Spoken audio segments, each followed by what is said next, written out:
La rentrée est bien là, hein. Je pense que nous pouvons tous l'affirmer. Les enfants ont repris le chemin de l'école, les activités sportives, les forums d'associations qui fleurissent un peu dans toutes les communes. Je pense que hier, certains ont dû participer à certains forums d'associations pour inscrire leurs enfants. Et nous vivons aussi en tant qu'Église la reprise de certaines de nos ministères, activités mis un peu en pause pendant l'été. Une rentrée, des activités d'église qui reprennent. Ça me réjouit, les groupes de maison. Personnellement, on se dit avec Marine, on a hâte que notre groupe de maison reprenne parce qu'il nous manque les frères et les sœurs. On a envie de les revoir et de revivre, partager ces temps. La jeunesse, avec la nurserie, les Lumikids, les Oxy, les Moves, l'accueil café, l'atelier de lecture de la Bible. Lui, c'est pas trop arrêté pendant les vacances. Les groupes de croissance, les formations diverses et variées, nos rencontres de prière en église, l'intensification de l'évangélisation, nos cultes chaque dimanche, des conférences à venir pour les jeunes et les moins jeunes. Tout ça, c'est bien. Mais sans l'évangile au cœur de toutes ces activités, tout cela sonnerait comme des coquilles vides. Rien de plus qu'une activité sportive ou culturelle, ou même religieuse, que vous pourrez retrouver dans les différents forums des associations. L'évangile de Dieu, la bonne nouvelle de Dieu, devrait être au centre de tout ce que nous faisons et de tout ce que nous vivons, de tout ce que nous partageons ensemble. L'évangile, c'est un mot que nous utilisons souvent, parfois de manière assez vague. On parle, oui, il y a la bonne nouvelle de l'évangile, mais il y a l'évangile. Mais finalement, c'est quoi l'évangile? Est-ce que nous arriverions à donner en une phrase une définition de ce qu'est l'évangile, selon la Bible? Et là, je pense qu'on aurait des définitions peut-être différentes d'une personne à l'autre. Et on s'aperçoit finalement que parfois on perd de vue la véritable signification de l'évangile. Et pour être au centre de ce que nous faisons, de ce que nous vivons ensemble, il est important que nous en ayons une juste compréhension. C'est pour ça que, avec le Conseil d'anciens, ça nous a paru important de nous rappeler ensemble ce qu'est l'Évangile. Et l'épître de Paul aux Romains dans le Nouveau Testament est le livre par excellence pour cela. Cet épître nous rappelle ce qu'est le vrai Évangile de Dieu. Et c'est intéressant parce que dans la Bible, la lettre de Paul aux Romains se situe après quel livre? Après Actes. Et avant Actes, il y a quoi? Les 4 évangiles. Les 4 évangiles qui nous racontent la vie de Jésus, où Jésus est omniprésent et dans lequel l'évangile de Dieu et sa prédication par les disciples dans le livre des Actes, c'est ce qu'on voit, il commence à se répandre dans toute l'Europe. Et ça, c'est réjouissant. Et puis là, on a quoi? On a la lettre de Paul aux Romains qui arrive. Et je trouve qu'elle est bien placée, cette lettre.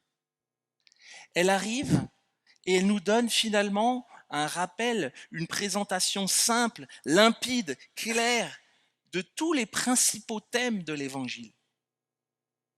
Le caractère de Dieu, sa fidélité, sa justice, sa gloire et sa bonté. Et si nous connaissions simplement la justice de Dieu, nous serions tous perdus. Pas d'espoir. Mais Paul aborde aussi dans cette lettre sa miséricorde, sa fidélité pour nous et sa bonté. Cette lettre nous parle aussi de notre péché qui est une pure rébellion contre Dieu lui-même. Le péché égale définition, pure rébellion contre Dieu lui-même. Cette lettre nous explique comment nous aimons notre péché. Comment nous aimons notre péché parce qu'il nous tient, il nous asservit au quotidien.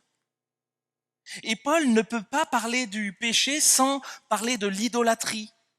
Parce que finalement, tous les péchés sont idolâtres. Tous nos péchés viennent remplacer Dieu par autre chose qui, nous le pensons, vont satisfaire plus que Dieu nos espoirs, notre bonheur, notre sécurité et même notre identité. Et puis cette lettre nous montre aussi l'importance de la loi morale de Dieu, de ses exigences, car finalement, qu'est-ce qu'elle fait la loi morale de Dieu? Elle est là pour nous révéler notre péché. Nous verrons que la loi est incapable de nous sauver. Incapable. La loi morale de Dieu est bonne, mais elle ne peut pas nous sauver, elle ne peut pas nous transformer, elle ne peut pas nous offrir ce dont nous avons tous besoin. Seule la grâce de Dieu peut le faire. Et puis il y a une autre chose qu'on voit dans cette lettre, c'est que, et que nous verrons dans les autres chapitres, c'est que nous sommes justifiés. Dans le mot justifié, il y a le mot juste. Nous sommes rendus justes par la grâce seule de Dieu. Que nous sommes acceptés par Dieu à cause d'une justice qui n'est absolument pas la nôtre.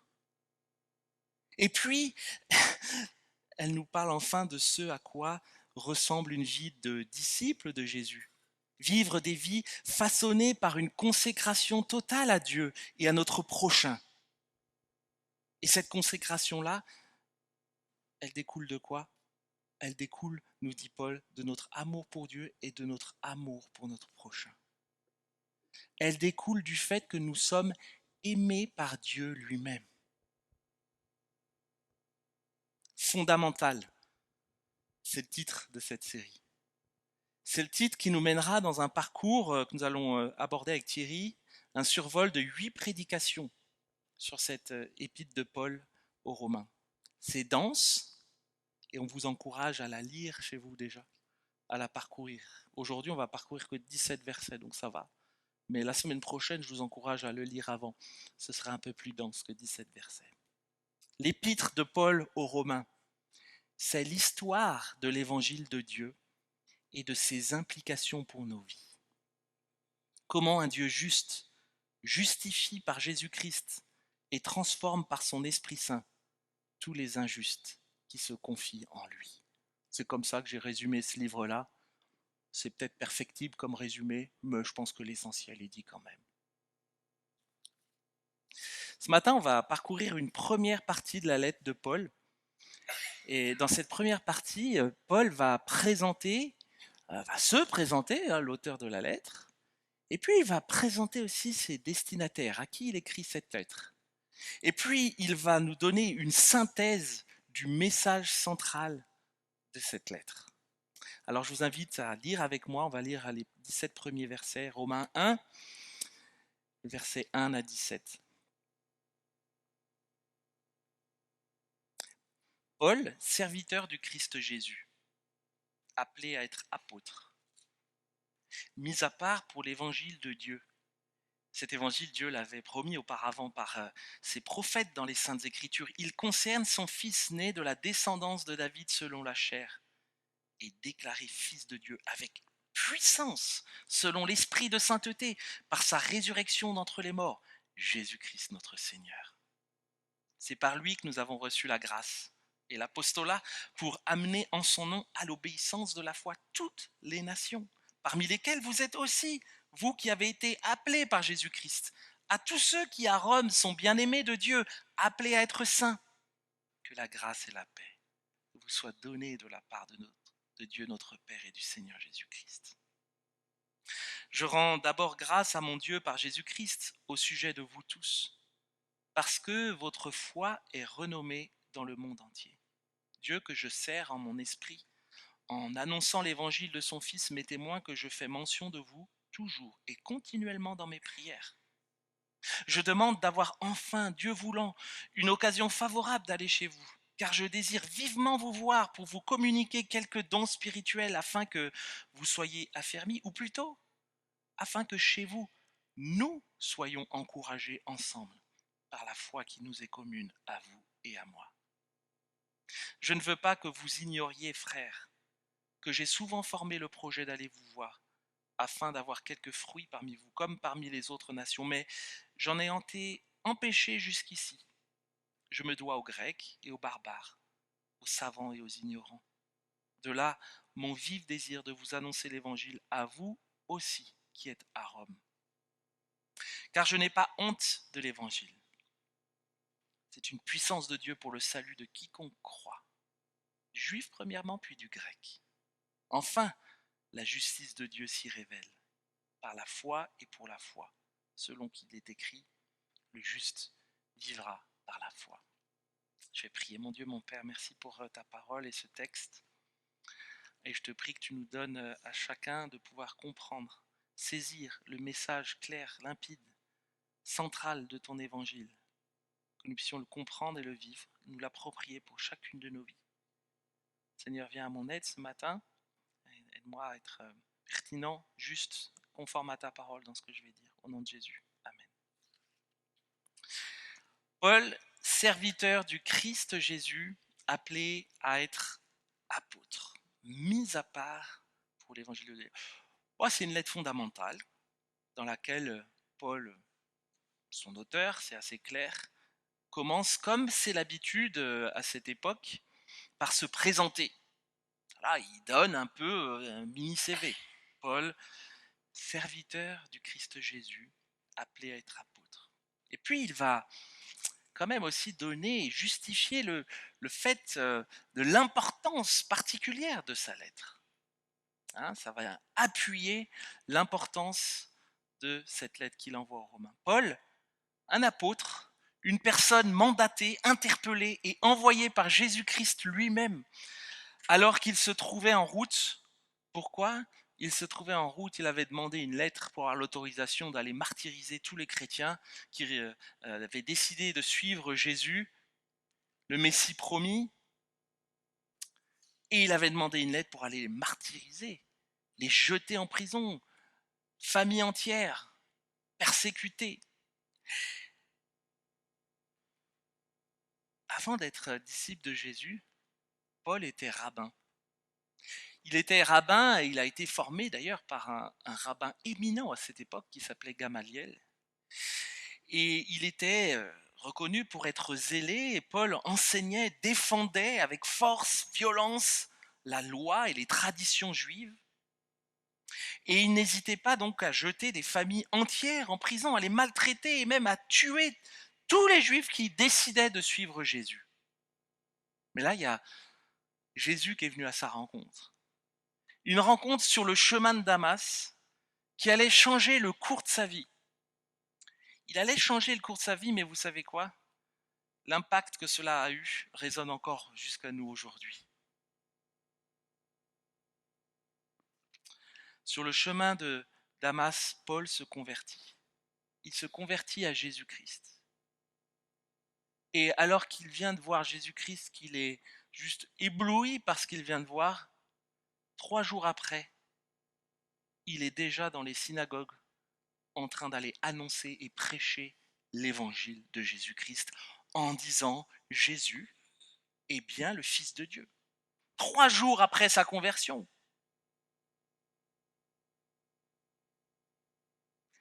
À tel point que les gens qui étaient là et qui l'écoutaient disaient dans leur tête, mais n'était-ce pas celui qui persécutait à Jérusalem ceux qui invoquent le nom de Jésus ?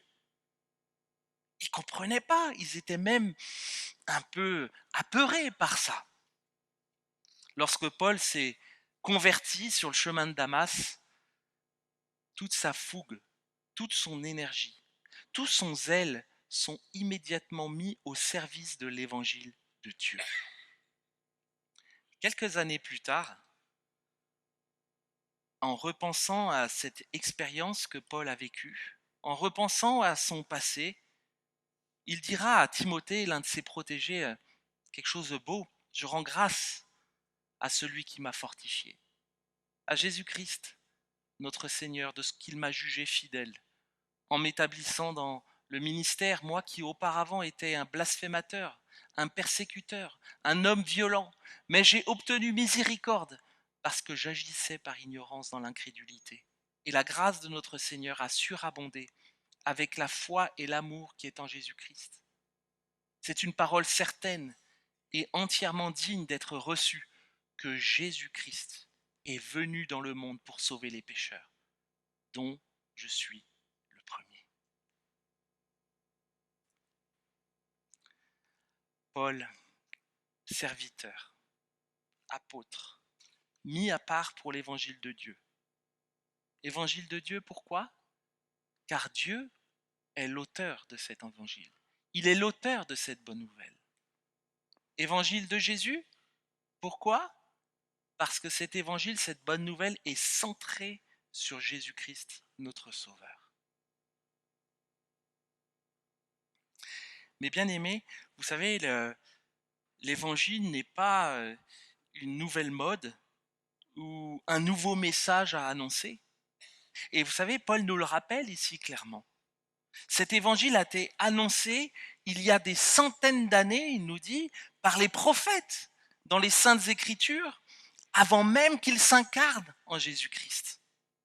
Toutes les Écritures, nous dit Paul, y compris l'Ancien Testament, constituent comme l'échafaudage ou le grand tabouret sur lequel Paul se tient maintenant debout pour nous parler de l'évangile de Dieu.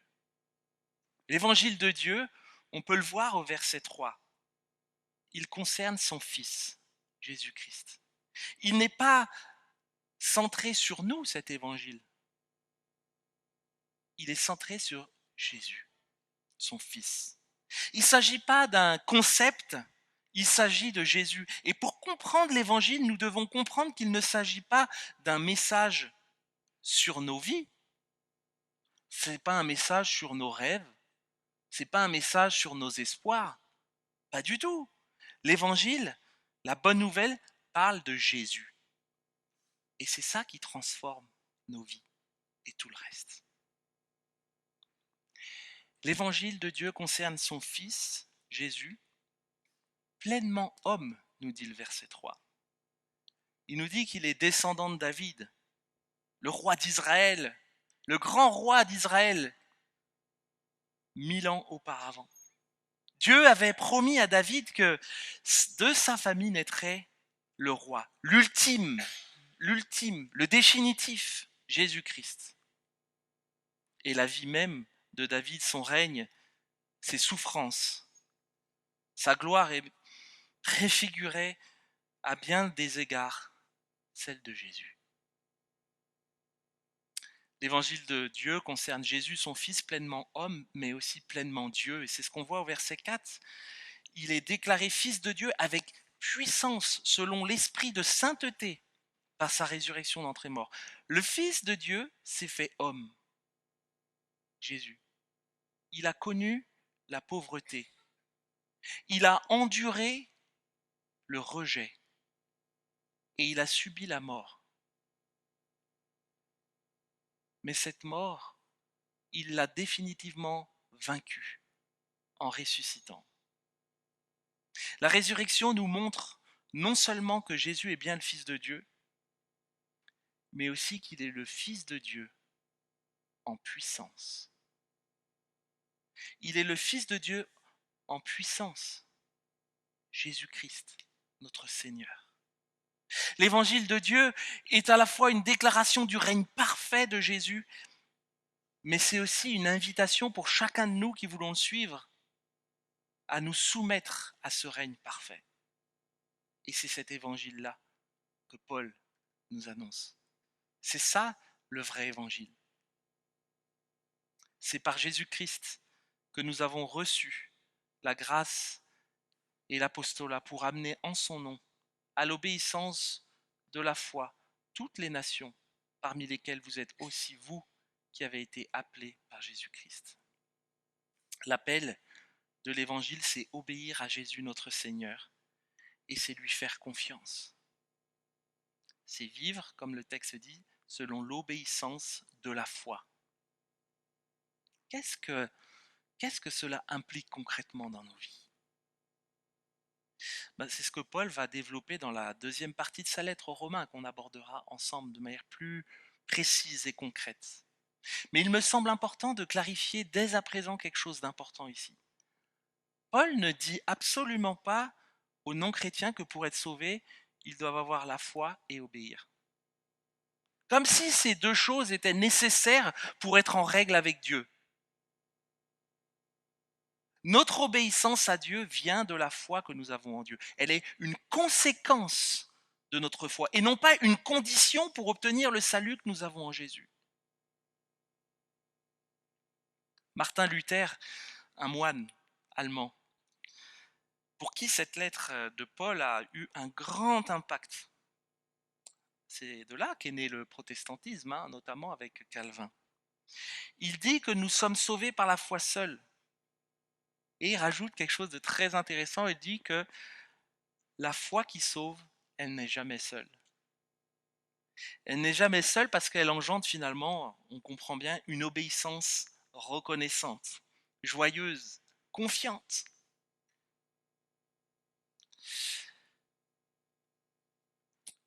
Une lettre fondamentale, son auteur Paul. On va parler maintenant un peu des destinataires. Je rends grâce d'abord à mon Dieu, par Jésus-Christ au sujet de vous tous, dit Paul, parce que votre foi est renommée dans le monde entier. Dieu, que je sers en mon esprit en annonçant l'évangile de son Fils, m'est témoin que je fais mention de vous toujours et continuellement dans mes prières. Je demande d'avoir enfin, Dieu voulant, une occasion favorable d'aller chez vous, car je désire vivement vous voir pour vous communiquer quelques dons spirituels afin que vous soyez affermis, ou plutôt, afin que chez vous nous soyons, vous et moi, encouragés ensemble par la foi qui nous est commune. Je ne veux pas que vous ignoriez, frères, que j'ai souvent formé le projet d'aller vous voir afin d'avoir quelques fruits parmi vous, comme parmi les autres nations. Mais j'en ai été empêché jusqu'ici. Je me dois aux Grecs et aux barbares, aux savants et aux ignorants. De là mon vif désir de vous annoncer l'évangile à vous qui êtes à Rome. Paul, il écrit cette lettre de Rome, à l'église de Rome, vers 57 après Jésus-Christ, au cours de son troisième voyage missionnaire, alors qu'il se trouve probablement à Corinthe, en Grèce. Paul, c'est surprenant parce qu'il écrit là à des chrétiens qu'il n'a jamais rencontrés. Mais pourtant, il espère vraiment les voir. On le sent, ça, dans son courrier, qu'il est motivé pour les voir. L'église de Rome a sans doute été fondée par un groupe de chrétiens juifs qui sont venus depuis la Judée et qui font peut-être, alors ça c'est, la Bible ne le dit pas, mais c'est une supposition, qui font peut-être partie de ces 3000 personnes dans Acte 2, vous savez, lors de la Pentecôte, qui ont cru et qui se sont fait baptiser. Puis après, ils sont peut-être repartis chez eux et puis ils se sont retrouvés ensemble pour continuer à vivre leur foi. En tout cas, Paul nous donne des caractéristiques assez précises concernant ces chrétiens de Rome, caractéristiques qui pourraient être peut-être les nôtres aujourd'hui. Comment il les présente? Versets 6 et 7, ils ont été appelés à appartenir à Jésus-Christ. Ils sont aimés de Dieu. Ah oui, ce matin, Roland a commencé par dire Dieu vous aime, mais c'est pas juste pour faire ça, c'est une réalité. On est aimé de Dieu. Sache que je ne sais pas ce que tu vis, mais tu es aimé de Dieu, quel que soit ce que tu vis ou traverses aujourd'hui. Dieu t'aime.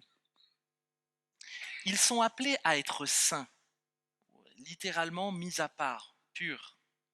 Ils jouissent de la grâce et de la paix de la part de Dieu notre Père et du Seigneur Jésus-Christ. Ça, c'est la manière dont Paul décrit les chrétiens de Rome et c'est finalement ce que nous sommes aussi aujourd'hui. Pourquoi Paul veut-il visiter cette église? Il nous le dit, afin de vous communiquer quelques dons spirituels pour vous affermir. Mais il rajoute une autre phrase qui est très importante. Et il dit, et que nous soyons encouragés ensemble par la foi qui nous est commune. D'abord, Paul veut utiliser ses capacités, les dons que le Seigneur lui a donnés de prédicateur, de pasteur, afin que les chrétiens de Rome soient encouragés dans leur foi. Ça, c'est assez net au verset 11. Mais ce qu'on voit aussi dans ces versets-là, c'est que Paul veut aussi être encouragé par eux. Il veut être aussi encouragé par les chrétiens de Rome, afin que nous nous encouragions mutuellement dans notre foi, verset 12. Et donc les versets 11 et 12 nous montrent déjà une partie, une composante importante qui découle de notre foi en Dieu. Obéir au Christ en ayant l'humilité de servir son peuple, d'être au service les uns des autres, mais aussi d'être servis par les uns les autres. On a déjà une belle composante de l'Église et de ce que nous devrions vivre en tant qu'Église dans nos relations, au service et être servi. Mais bien aimé, si même l'apôtre Paul cherchait à être encouragé par la foi d'autres croyants, à combien plus forte raison devrions-nous le faire? Et pour ça, bien sûr, ça nécessite que nous soyons présents les uns avec les autres. Ça ne peut pas se faire par écran ou à distance. Et c'est l'une des facettes de ce que nous voulons vivre en tant qu'Église, le dimanche matin, mais pas que, dans les groupes de maison, dans nos différents ministères. Nous ne devrions jamais quitter nos rencontres d'Église après avoir passé du temps entouré de personnes de foi sans nous sentir encouragés. C'est encourageant de passer du temps ensemble, d'échanger ensemble. Ça produit toujours quelque chose. Quand on repart, des fois, on a du mal à se lever, ou groupe de maison, il faut ressortir, ou il faut accueillir, ou machin. Mais on en ressort toujours. Il y a toujours comme une joie qui est là, malgré tout, à la fin. Il y a une troisième raison pour laquelle Paul veut se rendre à Rome, c'est qu'il veut évangéliser. Témoigner de sa foi auprès des Grecs, des barbares, des savants, et puis des non-savants, des ignorants. En fait, il veut témoigner à tous. Il n'y a pas de catégorie de personnes, c'est à tous. Et en lisant le verset 14, regardez le verset 14, on comprend que Paul se considère comme obligé, en fait, comme redevable envers eux. Ah, ça m'a surpris. Pourquoi Paul se sent comme redevable envers eux? Mais en fait, en révélant son évangile à Paul, Dieu lui a confié la mission de le proclamer aux autres. Et donc, Paul se sent comme redevable envers les non-chrétiens, redevable de leur parler de Jésus-Christ. Moi, j'ai une question pour nous ce matin. Est-ce que nous nous sentons redevables pour tous ceux qui ne connaissent pas encore l'évangile de Dieu et qui sont autour de nous au quotidien?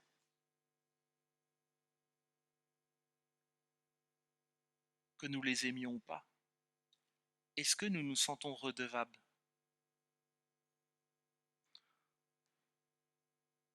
Moi, Eric, je ne peux pas forcément toujours dire oui comme tu le dis assez nettement. Et merci de le dire.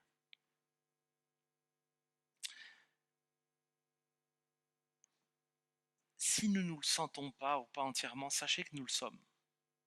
Moi, j'ai été repris cette semaine. Nous le sommes. Et ça devrait impacter notre façon de mener nos vies et nos choix quotidiens. Vous savez, l'Église, on dit souvent que le bâtiment, l'Église, le culte, tout ce que nous vivons, les ministères sont la porte d'entrée pour que des personnes découvrent l'évangile de Dieu.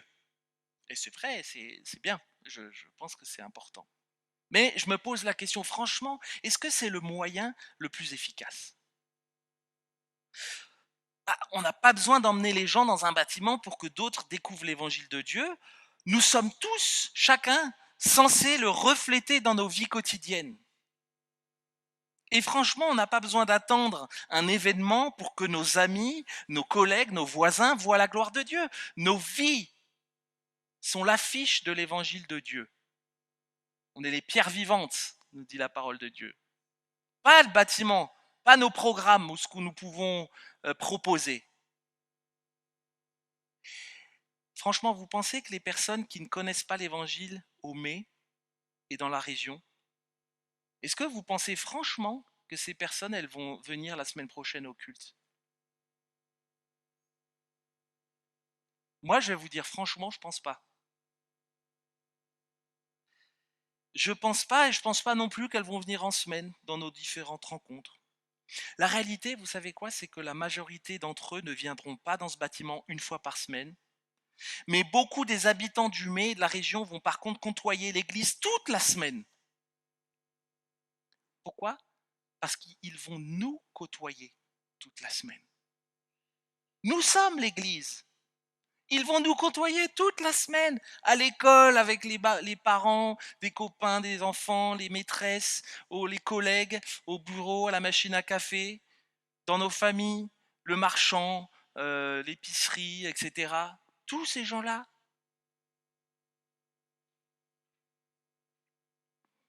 finalement, ce ne sont plus quelques personnes qui vont sur le terrain le dimanche matin ou dans nos rencontres. Oui, parce que là, bah, voilà, l'équipe d'accueil qui a bossé, elle est Lumikids, qui forme aussi les enfants, qui les enseigne, il y a l'équipe louange, il y a le prédicateur, l'équipe technique, c'est super. Ça fait quoi? Ça fait une vingtaine de personnes qui sont 30 personnes qui sont impliquées un dimanche matin, etc.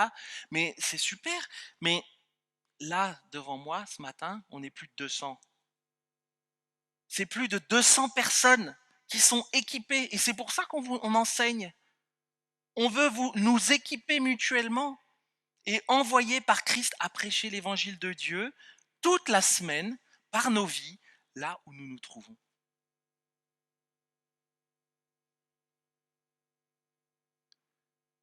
Lequel, d'après vous, sera le plus efficace? D'attendre que tout le monde vienne ici, dans notre bâtiment? Ou nous, dans notre quotidien, là où nous sommes? Je ne veux pas les opposer, hein. Le rassemblement communautaire est très important, vital, un ordre de Jésus lui-même. Je ne veux pas les opposer, mais je veux nous poser la question. Et vous savez, ce qui motive Paul dans cet élan missionnaire qu'il a, c'est on comprend très bien quand on met en parallèle les versets 5 et 14. Ça m'a frappé ça. Regardez ce qu'il dit au verset 5. C'est par Jésus-Christ que nous avons reçu la grâce et l'apostolat pour amener en son nom à l'obéissance de la foi toutes les nations. Et puis au verset 14 qui dit, je me dois aux Grecs, aux barbares, aux savants, aux ignorants, en fait pour dire à tout le monde, hein. Et puis souvent on est opposés, hein. Grecs c'est les savants et les barbares c'est ceux qui connaissent rien. Hein, c'était comme ça à l'époque, hein. Mais non, c'est tout le monde en fait. Là Paul il englobe tout le monde, il n'y a pas de différence, ils en ont tous besoin de cet évangile-là. Et c'est pour ça qu'il a un vif désir d'annoncer l'évangile à vous aussi qu'être à Rome. On n'a pas forcément tous à être missionnaires comme Paul. Mais on comprend très bien ce qui motive quand même cet élan-là et qui devrait tous nous motiver. D'abord son amour pour Dieu et la reconnaissance pour son œuvre de salut, sa mort et sa résurrection pour nos propres vies. On l'oublie ça parfois. Moi, je l'oublie des fois. On a besoin de se rappeler de la valeur de l'œuvre de Dieu pour nos vies. Et puis la deuxième chose qui le motive, c'est son amour pour le prochain. S'il se sent redevable vis-à-vis de son prochain, vous savez, c'est parce qu'en fait, il les aime et il ne veut pas les voir perdus. Et c'est pourquoi Paul se dit au verset 15, impatient de prêcher l'évangile à vous qui êtes à Rome. On n'a pas tous, comme je l'ai dit, à imiter la mission spécifique de Paul en tant que missionnaire. Mais nous sommes tous, y compris ici, au Mets, appelés par Jésus lui-même à contribuer avec nos dons. On a tous reçu des dons. On a tous des talents différents, des dons différents. Mais on est tous contraints même par le Seigneur à contribuer avec ces dons qu'il nous a donnés, d'aller et de faire de toutes les nations des disciples. On est appelés tous à contribuer à cet élan missionnaire de façon différente. Il y en a qui sont sur le terrain, il y en a qui sont en arrière, il y en a qui contribuent. Peu importe, on est tous encouragés à aller et à contribuer, de faire de toutes les nations disciples, en appelant notre prochain à obéir à l'obéissance qui vient de la foi.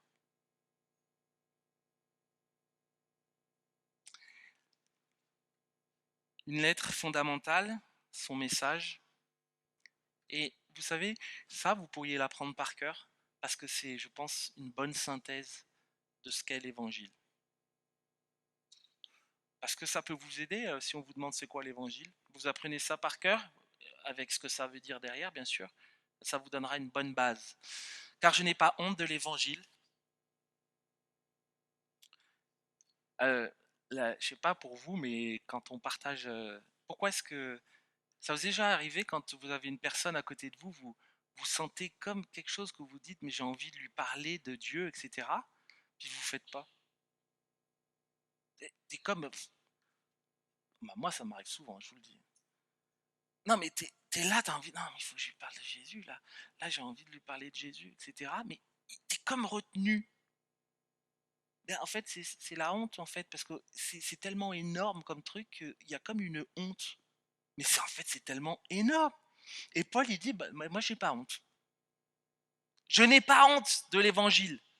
C'est une puissance. Une puissance de Dieu pour le salut de quiconque croit. Juif premièrement et grec. J'ai expliqué pourquoi il dit juif premièrement. C'est pas qu'ils sont plus nécessiteux que nous, hein, on est dans le même bateau. En effet, la justice de Dieu s'y révèle par la foi et pour la foi, selon qu'il est écrit, le juste vivra par la foi. Paul n'a pas honte de l'évangile et il fonde sa confiance, sa foi sur le fait que l'évangile proclame haut et fort l'acte suprême de la puissance de Dieu. Jésus, mort, ressuscité, il est plus sur la croix, il est où? Il règne à la droite de Dieu son Père. Cet évangile, il est pour tous ceux qui croient par la foi en Jésus en tant que roi, en tant que Messie promis, sauveur du monde, qu'il soit juif, grec ou autre. Juif premièrement, pourquoi? Dans le sens où chronologiquement, oui, les Juifs constituent le peuple de Dieu et Dieu a choisi ce peuple par lequel il avait prévu que le salut serait donné aux hommes. Mais on en a tous besoin. En effet, la justice de Dieu s'y révèle par la foi et pour la foi, selon qu'il est écrit, le juste vivra par la foi. Ah, il est un peu difficile ce verset, notamment dans cette traduction-là. Hein, la justice de Dieu s'y révèle par la foi et pour la foi. La traduction Semeur traduit beaucoup mieux ça. Elle dit qu'elle est reçue par la foi et rien que par la foi. Hein, la grâce, cette puissance de Dieu, le salut, il est reçu par la foi, rien que par la foi. Autrement dit, la foi est l'élément constant, constant qui ne bouge pas, qui doit être ancré dans notre relation à Dieu et à sa justice. La promesse de Dieu, le juste vivra par la foi. Où là, Paul cite Habakkuk 2, verset 4. Habakkuk a espéré tellement longtemps dans les promesses de Dieu. Elle est maintenant accomplie. Vous savez, pour comprendre ça, il faut revenir dans Habakkuk. C'est un des livres de la Bible, hein, dans l'Ancien Testament. Et comment, en fait, la question dans Habakkuk, c'est comment Dieu peut-il... C'est Habakkuk qui ne comprend pas. Il dit, mais comment un Dieu, le Dieu du peuple d'Israël, peut-il utiliser une nation païenne, idolâtre, les Chaldéens en l'occurrence, pour brutaliser son propre peuple? Habakkuk, ça le dépassait, ça. Il ne comprenait pas. Et Dieu ne répond pas directement, on voit dans le livre d'Habakkuk, Dieu ne répond pas directement à la question d'Habakkuk, mais qu'est-ce qu'il lui dit? Il lui demande d'attendre dans la foi et la confiance. La foi, c'est donc persévérer en gardant confiance que Dieu fera ce qui est juste, malgré les circonstances troublantes. Malgré ce que tu peux vivre de troublant, de difficile même, etc. Cette promesse, elle reste vraie. Le juste vivra par la foi. La confiance dans le salut, dans la puissance de Dieu qui s'est accomplie par Jésus-Christ, mort et ressuscité.